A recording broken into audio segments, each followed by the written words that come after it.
Hello friends, कैसे हैं आप। गीत गाओ चैनल में आप सभी का बहुत बहुत स्वागत है। नए पुराने ट्रैक के गाने गाने के लिए अभी हमारे चैनल को सब्सक्राइब कीजिए और बेल आइकन को प्रेस कर दीजिए ताकि हर एक वीडियो का अपडेट आप सभी को मिलती रहे। तो चलिए शुरू करते हैं।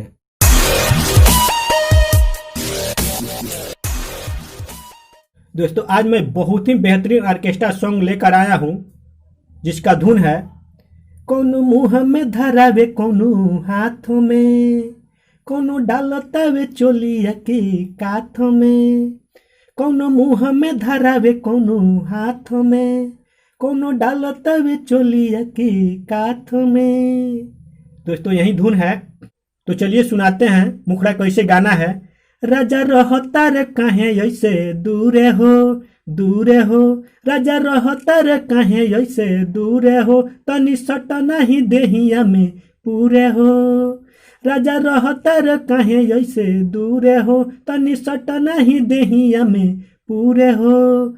मजा ले लो तनी कोरा में उठाई के, काहे रहता रे ऐसे भकू आई के। मजा ले लो तनी कोरा में उठाई के, काहे रहता रे ऐसे भकू आई के।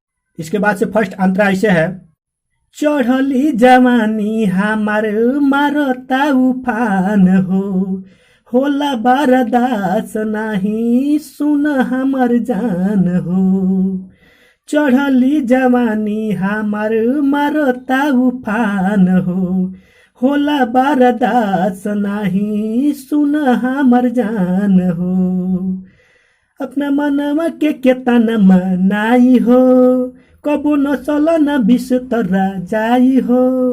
अपना मनवा के केतना मनाई हो, कबो न चलन बिस्तर जाई हो। कबो खइब तू छाली मलाई हो, काहे रहता रे ऐसे भकू आई हो। मजा ले लो तनी कोरा में उठाई हो, काहे रहता रे ऐसे भकू आई हो। इसके बाद से अंतरा नंबर 2 ऐसे है। हमारा से दूरे काहे रहता रे फरका, कवाना जे सब तीन संगे मारे लमारका।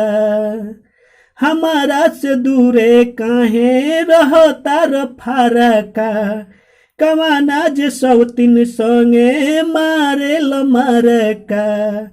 हमर बात नहीं तहर बुझाला हो, अब सहल न तनिको सहाला हो।